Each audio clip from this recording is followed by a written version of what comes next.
नमस्कार, आपका अखबार के इस अंक में आपका स्वागत है। मैं हूं प्रदीप सिंह। बालेंद्र शाह उर्फ बालेन नेपाल के नए प्रधानमंत्री होंगे। उनकी पार्टी चुनाव जीत गई है। कौन है ये बालेन और बालेंद्र शाह? दरअसल ये एक रैपर थे। रैप और हिप हॉप सॉन्ग आजकल जो फैशन में है, जेन जी को पसंद है, वो गाते थे। उनकी परफॉर्मेंसेस होती थी, बहुत लोकप्रिय थे। मेयर का चुनाव लड़ गए काठमांडू के, जीत गए। उसके बाद जेन जी ने जब पारंपरिक राजनेताओं के खिलाफ आंदोलन किया तो उस आंदोलन के समर्थन में आ गए। प्रधानमंत्री बनने जा रहे हैं। काठमांडू के मेयर से जब भी शपथ ग्रहण समारोह हो, उसमें कोई शंका नहीं है। यहाँ तक पहुँचने के लिए बालेंद्र शाह ने क्या किया? समाज सेवा की, कोई प्रशासनिक अनुभव दिखाया, उसकी क्षमता दिखाई, कोई समाज को बदलने की नीति या सिद्धांत दिया, ऐसा कुछ योगदान नहीं उनका। एक हवा चली, उस हवा के समर्थन में खड़े हुए और उस हवा के समर्थन से वो हवा उड़ाकर उनको प्रधानमंत्री निवास तक, प्रधानमंत्री के पद तक ले गई। इससे कई सवाल उठते, बल्कि एक मौलिक सवाल उठता है कि ऐसा क्यों हो रहा है। ये कोई पहला उदाहरण नहीं है, नेपाल में हो रहा है या दुनिया में, और इससे पहले नहीं हुआ है। अलग अलग समय पर अलग अलग जगहों पर हुआ है। खास तौर से भारत की बात करें तो भारत में भी ऐसा हुआ है। आपको याद होगा प्रफुल्ल कुमार महंत का नाम। वो असम में जो आंदोलन चला उसके नेता थे। छात्र आंदोलन चला और एक पार्टी बनी असम गण परिषद। पार्टी पहली बार चुनाव में उतरी और पहली बार में ही सत्ता में आ गई। प्रफुल्ल कुमार महंत मुख्यमंत्री बन गए। प्रफुल्ल कुमार महंत और उनके साथी विश्वविद्यालय के हॉस्टल से निकलकर सीधे शपथ ग्रहण समारोह में सरकार के पहुंचे। लेकिन वही है, सत्ता जो है वो कनक की तरह है। दो तरह के कनक होते हैं। वो कविता है, कनक कनक ते सौगुनी मादकता अधिकाय, वा खाए बौरात नर वा पाए बौरात। एक कनक धतूरा होता है। धतूरा आपको मालूम है, उसका नशा बड़ा जहरीला होता है। अगर आदमी थोड़ी सी भी खा ले मात्रा में ज़्यादा तो पागल हो जाता है। और दूसरा कनक यानी सोना, वो आदमी को ज़रूरत से ज़्यादा मिल जाए तो पगला जाता है। ये नशा कुछ ऐसा ही होता है सत्ता का। असम गण परिषद आज असम की राजनीति में हाशिए की पार्टी है। एनडीए का हिस्सा है, भारतीय जनता पार्टी की एक सहायक पार्टी के रूप में है। और ये कोई अपने आप में अकेला उदाहरण नहीं था। आंदोलन से निकली हुई पार्टी आम आदमी पार्टी, अरविंद केजरीवाल उसके नेता, आज किस हालत में है आप देख सकते हैं। इसके अलावा व्यक्ति जो ऊपर पहुंच जाते हैं, अरविंद केजरीवाल मुख्यमंत्री बन गए। भगवंत सिंह मान पंजाब के मुख्यमंत्री हैं, कॉमेडियन थे, स्टैंड अप कॉमेडियन। वहां से सीधे राजनीति में पहुंचे, पंजाब जैसे सूबे के मुख्यमंत्री बन गए। इसके अलावा यूक्रेन के जो प्रधानमंत्री हैं व्लादिमीर जेलेंस्की, ये भी टीवी पर कॉमेडी शो करते थे और वहां से देश के सर्वोच्च पद पर पहुंच गए। अभी जो अमेरिका के राष्ट्रपति हैं डोनाल्ड ट्रंप, ये रियल एस्टेट ब्रोकर थे और रियल एस्टेट की कंपनी, इनका पूरा व्यवसाय जब डूब गया तो टेलीविजन पर एक लाइव शो करने लगे। वहां से राजनीति में आए और आज दूसरी बार अमेरिका जैसे सबसे शक्तिशाली दुनिया के राष्ट्र के दूसरी बार राष्ट्रपति बने। एक और उदाहरण अपने देश का देखिए, मनमोहन सिंह। पूरे जीवन क्लर्क की तरह नौकरी करते रहे। नरसिम्हा राव ने तय किया, उनको वित्त मंत्री बना दिया और उन्हीं के, मनमोहन सिंह के ही शब्दों में, वो एक्सीडेंटल प्राइम मिनिस्टर ही नहीं, एक्सीडेंटल फाइनेंस मिनिस्टर भी थे। तो एक्सीडेंट किसी को कहां पहुंचा देता है? कुछ लोगों की जिंदगी ले लेता है, कुछ लोगों की जिंदगी बना देता है, और ऐसे एक्सीडेंट राजनीति में होते रहते हैं। अब सवाल यह है कि ऐसे लोगों को सफलता मिलती क्यों है? सफलता मिलती है पारंपरिक राजनीति से ऊब के कारण, पारंपरिक राजनीति से वितृष्णा के कारण, पारंपरिक राजनीति में विकल्पहीनता के कारण। इन जितने लोगों का मैंने नाम लिया, इनमें से किसी के पास कोई प्रशासनिक क्षमता या कोई प्रशासनिक गुण इनमें नहीं था। इन्होंने दुनिया को या देश को या अपने प्रदेश को कोई नई दिशा नहीं दी, कोई नया सिद्धांत नहीं दिया, कोई नया विचार नहीं दिया। अरविंद केजरीवाल क्या थे, IRS ऑफिसर थे। उसके बाद उनको लगा कि ज़्यादा पैसा और नाम है NGO बनाने में। NGO बना लिया, दुनिया के बहुत से देशों से पैसा मिलने लगा और मेगासेसे अवार्ड मिल गया तो नाम हो गया। उसके बाद जो है अन्ना हजारे का सहारा लिया, भ्रष्टाचार के खिलाफ आंदोलन चलाया, पार्टी बनाई, सत्ता में आ गए और भ्रष्टाचार में डूब गए। तो जो जिसके विरोध में ये शुरू होते हैं उसी के साथ, उसी के समर्थन में आखिर में खड़े पाए जाते हैं। अपने ही देश में बात करें, मनमोहन सिंह की, बड़े ईमानदार अधिकारी थे, दुनिया के बड़े इकोनॉमिस्ट माने जाते थे। क्या किया भारत की इकोनॉमी के साथ? फ्रेजाइल 5 में पहुंचा दिया जब प्रधानमंत्री बने। 10 साल लगातार प्रधानमंत्री रहे और भारत की अर्थव्यवस्था फ्रेजाइल 5 में पहुंच गई। ये उपलब्धि है उनके अर्थशास्त्र के ज्ञान की। और नरेंद्र मोदी, जिनका अर्थशास्त्र से कोई लेना देना नहीं, उनके शासनकाल में 11 साढ़े 11 साल के शासनकाल में भारत दुनिया की चौथे नंबर की अर्थव्यवस्था है, तीसरे नंबर की बनने वाली है। लेकिन मनमोहन सिंह इकोनॉमिस्ट हैं और नरेंद्र मोदी जो है इकोनॉमिक्स के मामले में अनपढ़ हैं, ऐसा उनके विरोधी मानते हैं। तो कौन देश के लिए अच्छा है? लेकिन मैं बात दूसरे मुद्दे की कर रहा था कि ऐसे लोगों को लोग चुनते क्यों हैं, तो ऐसे लोगों से निराश होने के बाद भी चुनते रहते हैं। दरअसल ये एक बड़े नियम के अपवाद की तरह आते हैं। इनकी न अतीत में कोई उपलब्धि होती है, न ही पद पाने के बाद ये कोई उपलब्धि हासिल कर पाते हैं।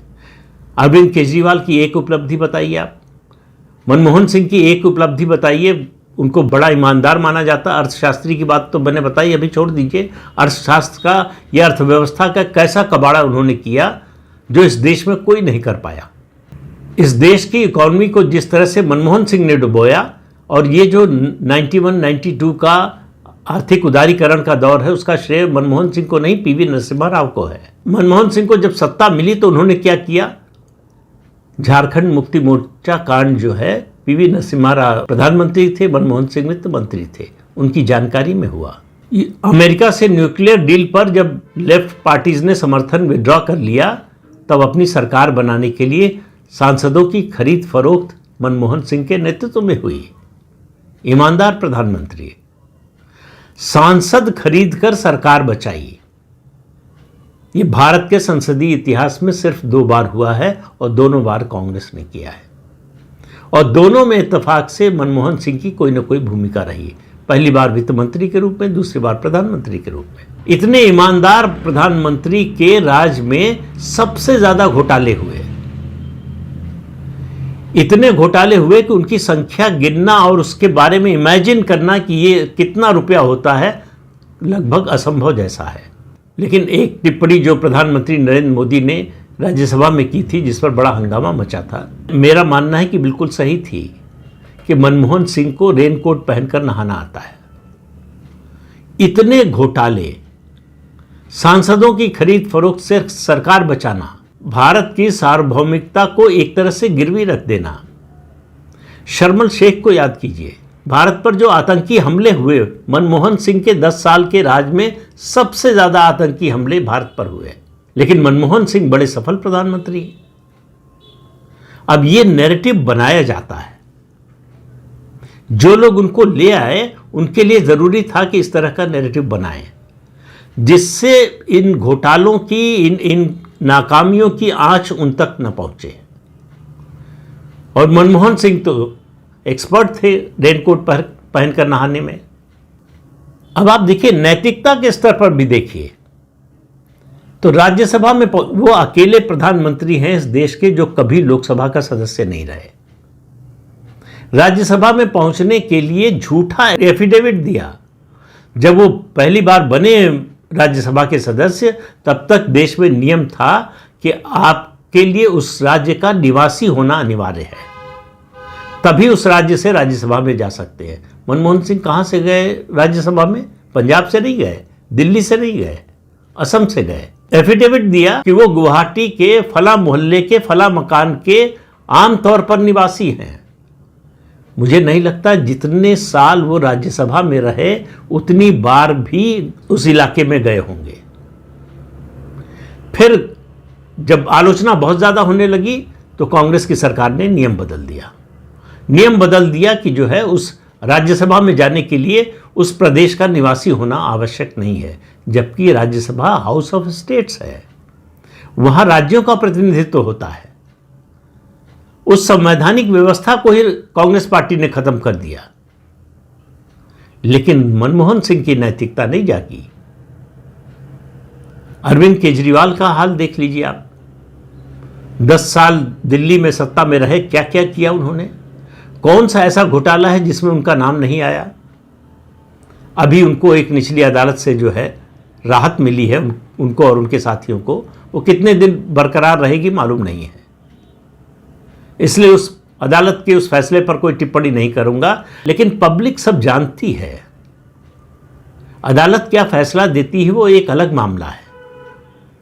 लोगों की नज़र में केजरीवाल क्या हैं ये लोगों को पता चल गया है। अब कुछ भी दावा करते रहे, अदालत के फैसले से पहले ही जनता ने अपनी अदालत का फैसला सुना दिया था। इसी तरह से भगवंत सिंह मान किस बात के लिए प्रसिद्ध है उसका जिक्र नहीं करूंगा, आप सबको मालूम है।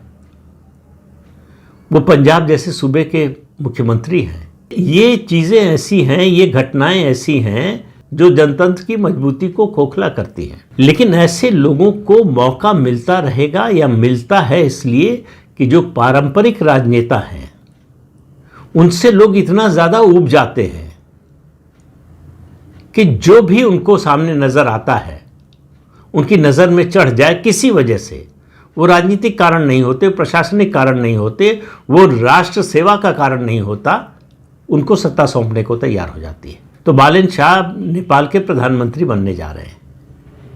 उनकी परीक्षा की घड़ी अब शुरू होने वाली है। जिन बातों का विरोध कर रहे थे, आंदोलनकारियों की जिन बातों का समर्थन कर रहे थे, उस मामले में अब उनको परफॉर्म करके दिखाना है। अब नारे से, रैप सॉन्ग से देश नहीं चलता है। देश ठोस नीतियों, कार्यक्रमों और उनके क्रियान्वयन से चलता है। अब उनको अपने पड़ोसी देशों से और अपने देश के लोगों से एक संवाद स्थापित करना पड़ेगा। उनको गवर्नेंस का एक नया मॉडल पेश करना पड़ेगा। उनको बताना पड़ेगा कि जो पारंपरिक नेता जिनके खिलाफ जनता सड़क पर उतरी थी उनसे वो कैसे भिन्न हैं। तो ऐसे लोग राजनीति में आ तो जाते हैं, टिक नहीं पाते। अभी तक का उदाहरण तो यही बता रहा है। अमेरिका का मामला दूसरा है, क्योंकि वहां कोई भी व्यक्ति जो है 2 टर्म से ज़्यादा राष्ट्रपति नहीं रह सकता, यानी 8 साल से ज़्यादा रह ही नहीं सकता। ये उनकी संवैधानिक व्यवस्था है। वरना पता चलता कि अगर 4 साल बाद फिर अगर चुनाव लड़ने का मौका मिलता डोनाल्ड ट्रंप को, तो अमेरिका की जनता उनके बारे में क्या फैसला सुनाती।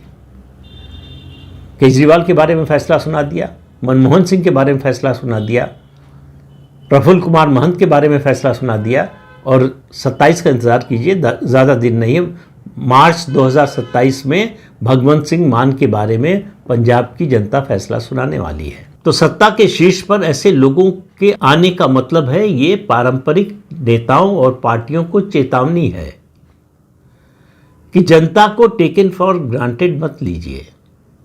ये मत सोचिए कि जनता हम लोगों में से ही किसी को चुनती रहेगी, एक को हटाएगी दूसरे को लाएगी। जनता ऐसे विकल्प को चुन सकती है जिसके बारे में आप सोच नहीं सकते,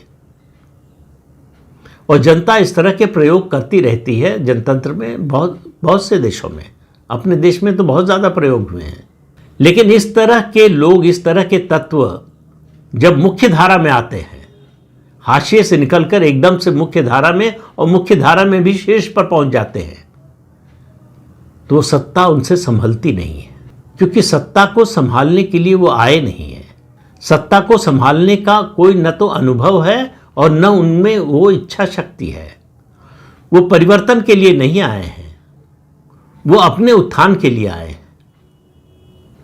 और आप इन सब मामलों में देख लीजिए, मनमोहन सिंह के मामले में आप देखिए कि वो चोरी, डकैती, भ्रष्टाचार सबकी ओर से आंखें मूंदे रहे, सिर्फ इसलिए कि उनका प्रधानमंत्री का पद बचा रहे। कभी उन्होंने अपने मंत्रिमंडल के भ्रष्ट साथियों के बारे में कुछ नहीं बोला, कोई सवाल नहीं उठाया, किसी को रोकने की कोशिश नहीं की। कहा कि हम दूसरी तरफ देखते हैं, तुम लूटपाट करते रहो, बस हमारा प्रधानमंत्री का पद बचा रहना चाहिए। और अरविंद केजरीवाल तो इस सब में शामिल ही हो गए। और इस तरह से और तमाम उदाहरण, जितने भी इस तरह के उदाहरण देखेंगे आप। जेलेंस्की ने क्या किया यूक्रेन का? पूरे देश को बर्बाद कर दिया। 22-23% हिस्सा देश का रूस के कब्जे में चला गया है। यूक्रेन अमेरिका और यूरोप के पैसे पर पल रहा है, अब वो भी हाथ खींच रहे हैं।